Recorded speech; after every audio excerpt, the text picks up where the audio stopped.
성경의 개론의 마지막 부분이 왔습니다. 지난 시간까지는 우리가 하나님의 나라에 대해서 말씀을 나눴고, 이제 마지막 항목은 이제 우리가 잘 아는 새 예루살렘입니다. 새 예루살렘. 사실 새 예루살렘은 성경 전체의 총결산이다, 이렇게 말씀을 드릴 수 있어요. 또 하나님의 거룩한 계시의 완성이다, 이런 의미로 말씀을 드릴 수 있습니다. 그래서 우리가 새 예루살렘을 영적으로 올바로 이해한다면 사실 모든 것을 아는 것이죠. 근데 이 새 예루살렘은 이렇게 천연적인 인간적인 생각, 또 종교적인 생각과는 많이 다릅니다. 그래서 우리가 가지고 있는 인간적이고 천연적인 생각을 내려놓고, 또 종교적인 그런 생각도 내려놓고, 오직 계시에 따라 성경은 어떻게 말하고 있는가, 그래서 우리가 확실히 알아야 참된 믿음을 갖게 될 것입니다. 우리가 그동안 성경 개론을 준비할 때 첫 번째는 우리가 하나님의 창조, 그렇죠?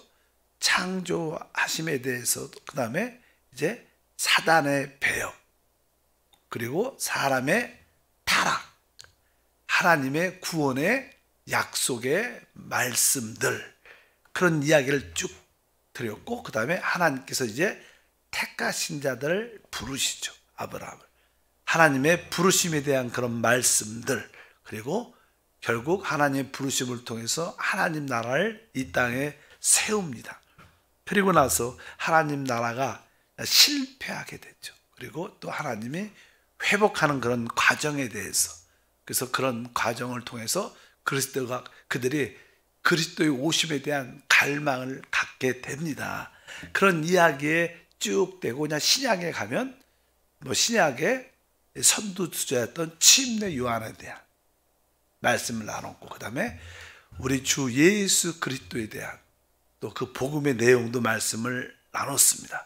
바로 그러한 복음을 통해서 이제 하나님의 교회가 건축되는 교회의 건축에 대해서, 그리고 이제 교회에 대한 그 다음의 항목인 하나님의 나라, 그리고 하나님 나라의 마지막에 지금 뭐예요? 새 예루살렘. 그래서 새 예루살렘은 아까 말한 성경의 총결산이다, 하나님 거룩한 계시의 완성이다, 이렇게 말씀을 나눌 수 있습니다. 그러면 하나님은 전체적으로 무엇을 하시는가? 성경을 보게 되면 하나님은 옛 창조와 새 창조를 갖고 계십니다. 우리가 그리스도 안에 있으면 새로운 피조물이다. 이 피조물이란 새로운 피조는 새 창조입니다. 첫 번째 옛 창조는 하나님이 이제 태초에 하늘과 땅을 창조하시죠. 근데 그 첫 번째 창조에서 알다시피 사단의 배역과 사람의 타락이 있게 됩니다. 그래서 하나님이 하시는 일은 옛 창조를 통하여 새 창조를 만드는 일을 하십니다. 우리가 창세기 1장 1절에 태초에 하나님이 천지를 창조하신다, 이것이 첫 번째 하나님이 하늘과 땅을 창조했을 때 이것이 옛 창조의 시작입니다. 그런데 결국 이것은 아까 사단의 배역과 사람의 타락으로 더럽혀졌고 썩어짐의 종로로 타게 됐기 때문에 하나님은 바로 이 옛 창조를 새 창조로 만드십니다. 그런데 하나님이 이 옛 창조, 처음 하늘과 처음 땅을 하나님이 이제 이 땅을 끝내시죠. 없앤다는 게 아니라 이것을 새롭게 만드십니다. 그래서 나는 베드로가 이제 마지막 때 이 옛 하늘과 옛 땅에 불로 심판받는다, 이런 얘기를 성경에 기록합니다. 한번 우리 베드로 후서 3장 10절부터 읽어보니까, 그러나 주의 날이 도둑같이 오리니 그날에는 하늘이 큰 소리로 떠나가고 물질이 뜨거운 불에 풀어지고 땅과 그 중에 있는 모든 일이 드러나리로다. 이 모든 것이 이렇게 풀어지리니 너희가 어떠한 사람이 되어야 마땅하냐? 거룩한 행실과 경건함으로 하나님의 날이 임하기를 바라보고 간절히 사모하라. 그날에 하늘이 불에 타서 풀어지고 물질이 뜨거운 불에 녹아지려니와 우리는 그의 약속대로 의가 있는 곳인 새하늘과 새 땅을 바라보도다. 여기의 말씀을 보니까 바로 이 하늘이 땅이 불로 사라지는, 다 태워져 버리고 녹아버리는 그런 말씀이 기록되어 있습니다. 결국 그런 하늘과 땅이 불로 한번 다 태워지고 녹아지면서 이제 새하늘과 새 땅, 모든 것을 이렇게 한번 청소하고 일소한다는 것이죠. 뭐 그렇죠. 자연 환경도 너무나 오염도 많고 여러 가지 이유가 하나님께서도 이렇게 사람들의 부패와 타락, 사단에 속한 일들 모든 것을 하나님이 끝내신다. 그래서 뒤에 보니까 새하늘과 새 땅이 나와요. 새하늘과. 그 뒤에 보니까 계시록이죠. 21장 1절에 이렇게 시작합니다. 또 내가 새하늘과 새 땅을 보니 처음 하늘과 처음 땅이 없어졌고 바다도 다시 있지 않더라. 참 우리가 이 사람의 생각으로 이해하기 어려운 말씀. 야, 이 세상이 끝나는구나 진짜. 그러니까 이게 처음 하늘과 처음 땅이 없어지고 바다도 없고 그냥 새 하늘과 새 땅을 보게 된다. 뭐 우리 생각으로는 어떻게 이게 다 뭐 여러 가지 이유가 있겠지만 뭐 그냥 하늘과 땅이 불로, 그래서 우리 일반적인 사람들은 생각은 아마 큰 핵전쟁이 나든 그냥 큰 전쟁이 나서 그냥 이 인류가 전체적으로 망하는, 예를 들어서 그런 생각도 그냥 영화, SF 영화에 많이 나오잖아요. 폐허된 지구, 그러니까 새로운 뭐 그런 이런 것들이 진짜로 여러 가지 이렇게 전쟁의 불씨가 늘 남아있죠. 요즘에 늘 이렇게 러시아하고 이게 우크라이나 전쟁이 있고 뭐 중국과 대만 이런 이야기들이 늘 있어요. 불씨가 늘 있는데 진짜 이런 상태들이 서로 안 되면 마지막 때는 어떻게 해요? 러시아가 전쟁에 안 좋은 얘기를 늘 많이 듣고 뭐 이 지구상의 원수처럼 늘 그렇게 표현되지만 결국 러시아가 전쟁에 져도, 그러면 러시아는 전쟁에 지면 안 되는 나라입니다. 그래서 결국 패배하고 전쟁의 상태가 안 좋아하면 핵을 쓸 수밖에 없는 상황. 그러다 보면 뭐 그것이 도화선이 돼서 큰 어려움이 겪게 되고, 성경에 보면 이게 핵 전쟁에 대한 그런 예언도 기록되어 있죠, 많이. 그리고 이제 핵 전쟁이 되면 7년 이상 뭐 그런 얘기가 다시 한번 이게 땅들을 새롭게 하는, 뭐 방사선 오염되고 막 그런 얘기도 비슷하게 많이 해석을 많이 하는 이야기가 많이 기록됩니다. 어찌하든지 이 옛 하늘과 옛 땅은 한번 태워져 버리고 모든 것이 말소되고 청소돼서 새하늘과 새 땅이 시작될 것이다. 이렇게 성경은 말씀해서 하나님은 무엇을 하시는가? 하나님은 옛 창조를 뭐 창조요? 새 창조로 변화시킵니다. 먼저 우리 사람도 마찬가지로 우리는 뭐예요? 타락한 옛사람이 있죠. 하나님의 우리의 옛사람을 끝내고 또 우리를 새 사람으로 만드죠.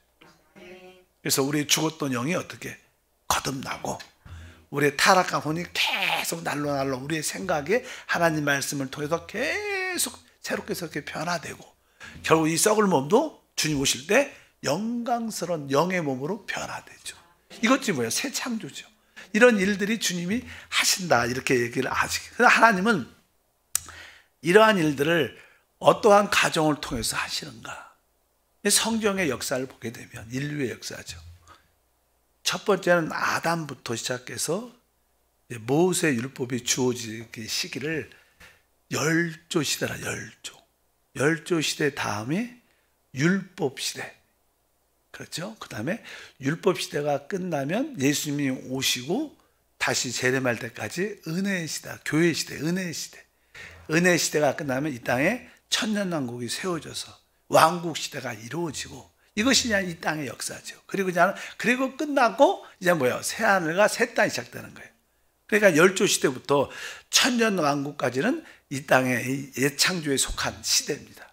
그리고 그냥 그 천년 왕국이 끝나면 진짜 말하는 새 하늘과 새 땅, 새 예루살렘이 시작되는 줄 믿습니다. 이런 가정을 통해서 하나님은 하나님의 뜻을 옛 창조를 끝내고 새 창조를 이루시는데, 우리가 열조 시대 아담부터 시작해서 아담 시대는 성경이 보면 로마서 5장 14절에 이렇게 말합니다. 그러나 아담으로부터 모세까지 아담의 범죄와 같은 죄를 짓지 아니한 자들까지도 사망의 왕노릇하였나니 아담은 오실자의 모형이라. 여기 시작을 보니까 아담으로부터 해서 모세까지, 그러니까 모세가 율법을 받기까지 시간, 그걸 보통 그냥 열조 시대라고 말합니다. 그때는 하나님이 어떻게 다루시렸는가? 그때는 사실은 우리가 아담 시대에 범죄하기 전에, 아담과 하가 범죄하기 전에는 사실 에덴 동산에서 하나님과 그들이 함께 주님과 거닐었던, 함께 대화했던, 그러니까 사실 이 아담 에덴 동산은 하나님이 어떻게 보면 직접 통치와 다스림과 함께 하심이 있었어요.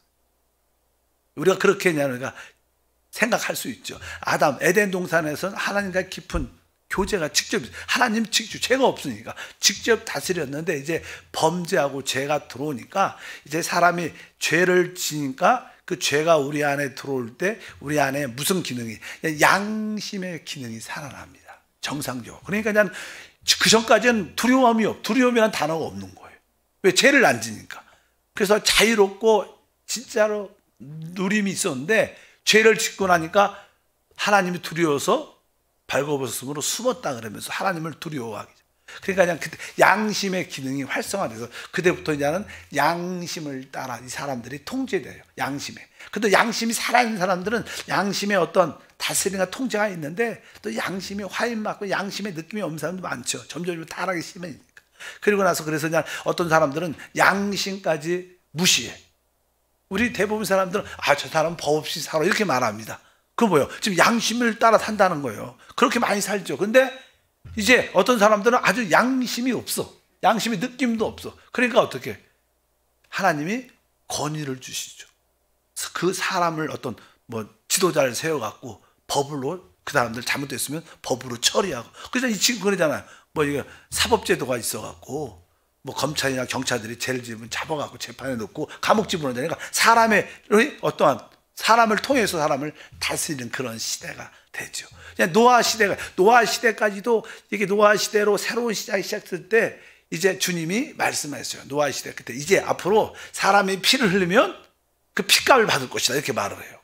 왜? 사람이 통치한다는 거예요. 왜? 양심을 따라 살지도 않으니까 할 수 없이 통제를 해야 되니까 사람을 통해서 통제하는 그런 이야기 시대가 쭉 됩니다. 그래서 그런 말씀도 창세기 9장 6절에 그런 뜻입니다. 이 말씀이 다른 사람의 피를 흘리면 그 사람의 피도 흘릴 것이니 이는 하나님이 자기 형상대로 사람을 지으셨음이니라. 그러니까 노아 시대부터는 새롭게 이제 사람을 통해서 이 모든 사람들이 통치되는 거예요. 양심도 지나쳐 양심을 따라 사지 않는 사람들이 많으니까 그럴 때 뭐예요? 사람이 잘못했으면 그 대가를 받아야 된다는 거예요. 그러니까 사람이 사람을 다스리고 심판하는 법으로 이 세상에 이끌어가고 이제 하나님이 그 중에서 하나님의 한 사람을 선택하죠. 아브라함을 통해서 이제 하나님의 이스라엘 백성들을 만드시고 하나님의 모세를 통해서 이제 하나님 백성들에게 뭘 줘요? 율법을 주셔서 율법을 통해서 하나님 백성을 지키죠. 근데 그 율법은 온전히 지킬 수 있지 않고 그 율법을 통해서 주님의 다시 오심을 사모할 수 있도록. 왜? 우리가 율법을 보면 우리는 죄인일 수밖에 없고 온전히 지킬 수 없음을 깨달으니까 나에게 구원자가 필요하다. 나에게 구원자 메시아가 왔으면 좋겠다. 그래갖고 바로 이 율법은 그리스도가 오심을 사모하게 만드는 길입니다. 그래서 이제 그 모세 전까지는 이렇게 열조 시대에는 하나님의 다스림이 그렇게 있었고 이제 율법이 주어질 때부터는 하나님은 율법을 따라 하나님 백성을 다스리는 그러한 시대가 있었습니다. 그래서 이제 우리가 잘 알다시피 그 율법 시대의 말씀에 보니까 요한복음이죠. 1장 17절에 보면 율법은 모세로부터 말미암아 주어진 것이요 은혜와 진리는 예수 그리스도로 말미암아 온 것이다. 그래서 그냥 율법 시대를 통해서 하나님께서 예창조와 새 창조의 그 과정을 하나님이 이루어내시죠. 그래서 이 율법 시대라고 보통 우리가 합니다. 열조 시대, 율법 시대 이렇게 알고 계십니다. 그래서 로마서 5장 20절에 율법이 주어진 결과는 뭐냐면 율법이 들어온 것은 범죄를 더하려 함이라. 그러나 죄가 더한 곳에 은혜가 더욱 넘쳤나니, 이 뜻은 율법이 가입됐다는, 중간에 들어왔다는 거예요. 원래 하나님의 경륜 안에서 율법이 포함된 게 아니라 사람이 너무 타락을 하니까 하나님이 중간에 율법을 주셔서 사람을 어느 정도 보존시키려고. 그래서 율법이 들어온 곳은 범죄를 더하게 하려 함이라. 이건 다른 뜻이 아니라 사람의 죄를 깨닫게 한다는 뜻입니다. 그러니까 율법을 봐야지 내가 죄인인 걸 알죠. 내가 잘못된 것은 알죠. 율법이 없으면 사람들이 죄를 짓고도 난 죄 안 졌어, 나는 잘못한 거 없어, 이럴 수밖에 없으니까 율법을 통해서 우리가 죄가 무엇인가를 알게 되고 범죄를 더하게 한다. 근데 이 율법이 내가 죄인인 것을 진짜 깨닫게 되면 하나님의 은혜를 받게 되죠. 그래서 여기 보니까 죄가 더한 곳에 은혜가 더욱 넘치나니. 그러니까 사실 우리의 신앙생활은 어떻게 보면 하나님의 은혜를 체험하는 것입니다. 우리가 주 예수를 믿으면 하나님의 아들의 생명, 하나님의 영생을 얻어요. 하나님의 생명을 우리가 얻게 됩니다. 하나님의 생명은 모든 것을 살리고 회복하는 기능이 있어요. 생명이란 자체가 그런 거죠. 모든 것을 살리는데, 이 우리 안에 영접된 이 생명이 어느 때 역사하냐, 살리냐, 활동하냐, 이 생명은 우리가 은혜를 받을 때 생명의 역사예요. 그 참 여러분 아셔야 되니까, 내 안에 영접된 생명이 어느 때 역사해요?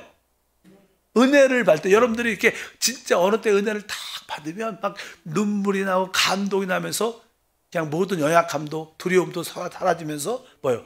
그게 뭐예요? 생명이 역사하니까 살아나는 거예요. 근데 우리 안에 영접된 생명은 어느 때? 은혜를 받을 때. 근데 우리가 어느 때 은혜를 받느냐? 오늘 말씀 뭐라고 써 있어요? 죄가 더한 곳에 은혜가 더욱 넘쳤다. 그러니까 내가 죄에 대한 인식이 깊을수록 진짜 나 같은 죄인을 깨달을 때, 야, 진짜 내가 죄인 중에 괴수야. 나가 진짜 악한 자야. 내가 진짜 더러운 자.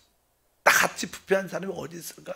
하나님이 이렇게 진짜 죄에 대한 인식이 깊어질수록 우리는 상대적으로 뭘 많이 느껴요?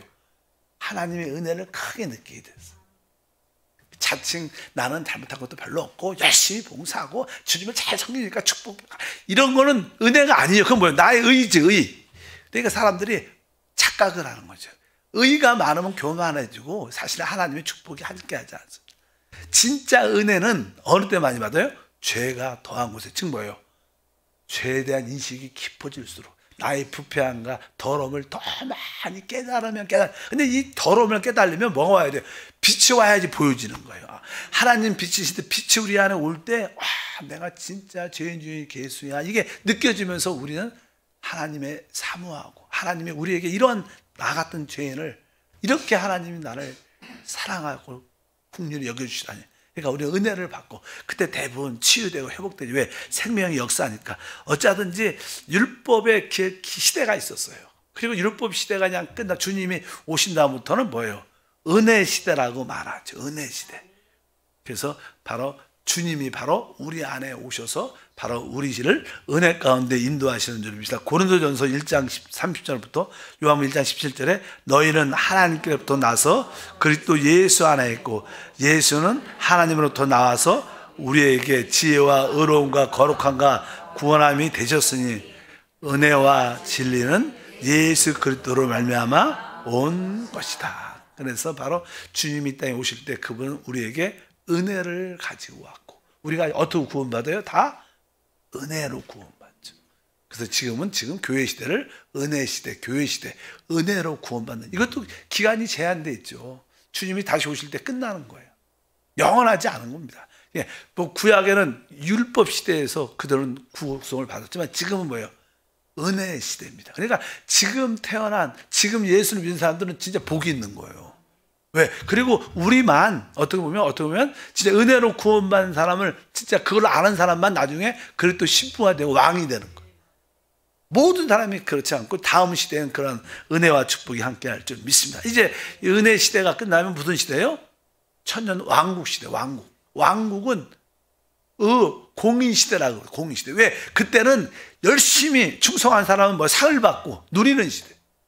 그래서 보통 그냥 공인 시대, 왕국 시대라고 보통 말씀을 합니다. 그래서 디모데후서 4장 8절에 보니까 이제 후로는 나를 위하여 의의 멸관이 예비되었으므로 주 곧 의로우신 재판장이 그날에 내게 주실 것이며 내게만 아니라 주의 나타나심을 사모하는 모든 자에게도니라. 여기 보니까 의의 멸류관 이런 표현. 그 다음에 어떤 의로우신 재판장 이런 막 말해. 다 공의시대는 다음 시대는 의에 따라 주어져요.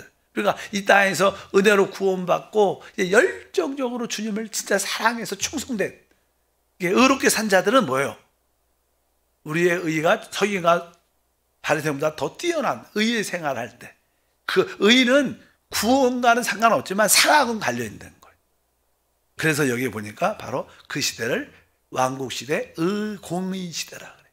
그래서 의로운 재판장이 오셔서 상을 주는 시대, 그래서 천년왕국을 말씀합니다. 그런데 한편적으로 이렇게 상을 받지만 또 그렇게 구원은 받았지만 충성되지 못하고 의롭지 못한 사람도 많죠. 이런 사람들은 어떻게 할 것인가? 우리가 그냥 달란트 비유가 있잖아요. 뭐 5달란트, 뭐 2달란트, 1달란트. 근데 1달란트는 주님을 위해서 충성도 안 하고 열심도 안 했습니다. 그래서 우리 주님께서 뭐예요? 악하고 게으른 종아. 이것은 믿는 사람을 말하는 거예요. 세상 사람을 심판하는 게 아니라 우리 모든 사람한테 말하는 거죠. 그러면서 그냥 거기 얘기해 보니까 마태복음 25장 26절부터 보니까 그 주인이 대답하여 이르되 악하고 게으른 종아, 나는 심지도 않은 데서 거두고 해치지 않은 데서 모르는 줄 내가 알았느냐. 그에게서 그 1달란트를 빼앗아 10달란트 가진 자에게 주라. 무릇 있는 자에는 받아 풍족하게 되고 없는 자는 그 있는 것까지 빼앗기리라. 이 무익한 종을 바깥 어두운 데로 내쫓으라. 슬피 울며 이를 갈리라 아니라. 이렇게 말씀해요. 그러니까 이 은혜로 충성스럽게 기쁨으로 하나님을 위해서 기쁨으로 섬겼던 사람들은 그 의가 돼서 상을 받지만 그렇게 충성되지 못한 사람들은 악하고 게으른 종이라고 칭함받으면서 오늘 말씀에 이 무익한 종이라고 말하고 바깥 어두운 데로 내쫓아 거기서 슬피 울며 이를 갈리라. 그래서 우리도 보통 공의시대 천년왕국이 천년이라는 이 땅의 기간입니다. 우리가 지금 살잖아요. 우리가 길어야 100년 사는데 이 100년의 10배 누림을 갖는 건데 그 기간에 슬피 울며 있을 거라는 거예요.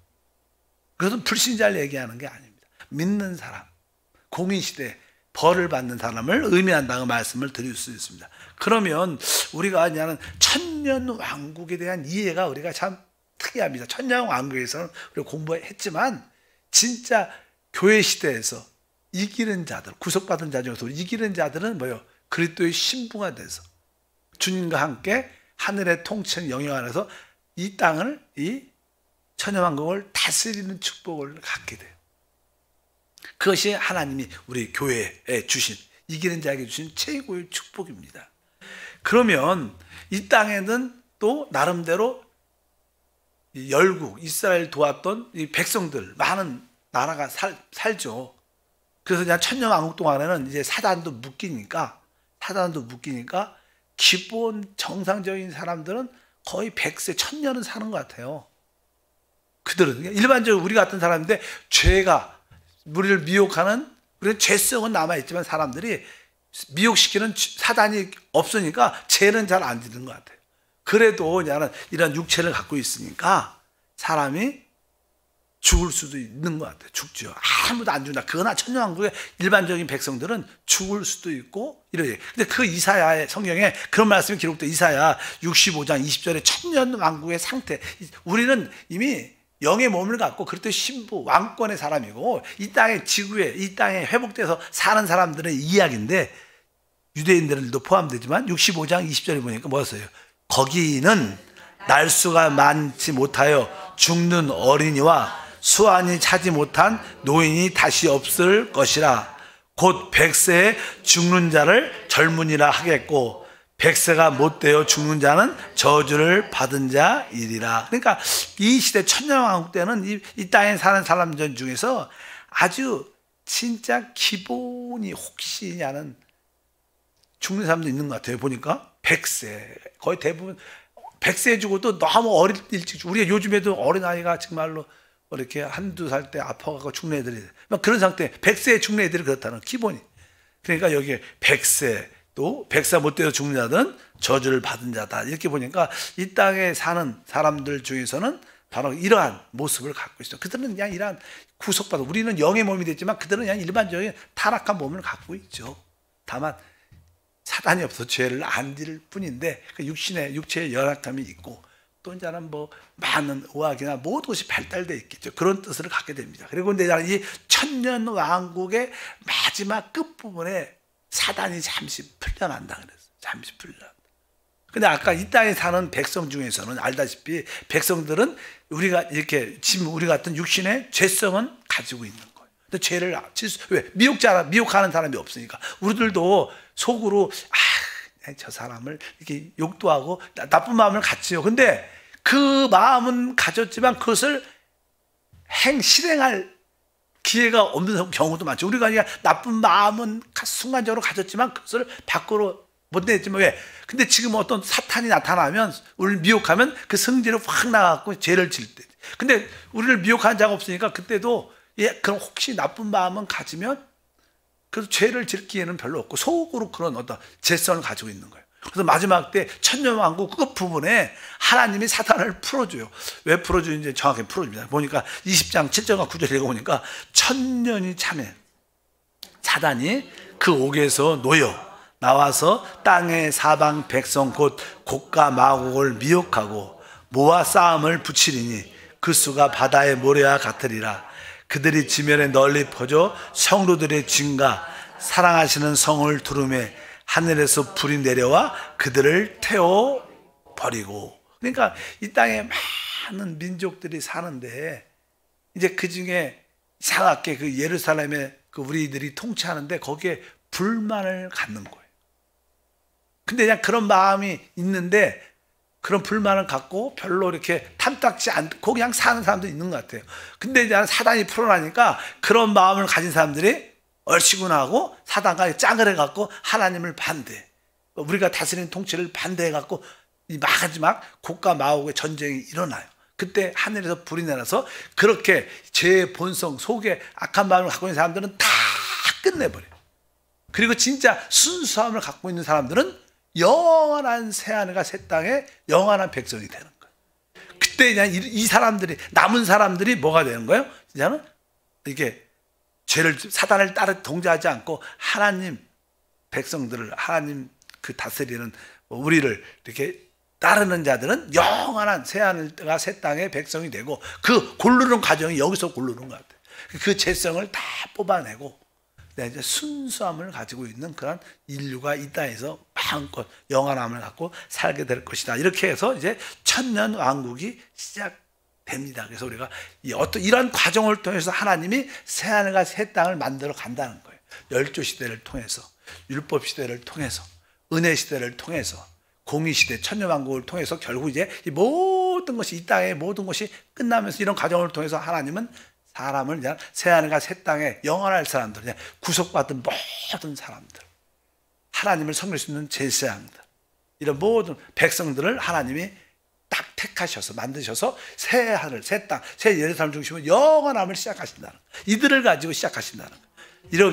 이렇게 이런 네 시대를 통해서 하나님이 아까 예창조를 끝내고 새 창조, 새 하늘과 새 땅과 새 예루살렘을 중심으로 영원한 시대가 시작된다고 계시록은 우리에게 보여주고 있다.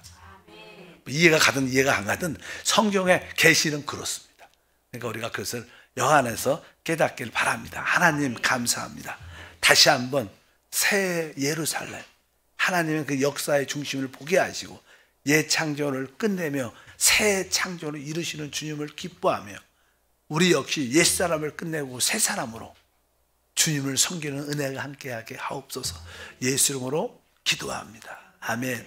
하늘에 계신 우리 아버지여, 이름이 거룩히 여김을 받으시오며 나라가 임하시오며 뜻이 하늘에서 이루어진 것 같이 땅에서도 이루어지리라.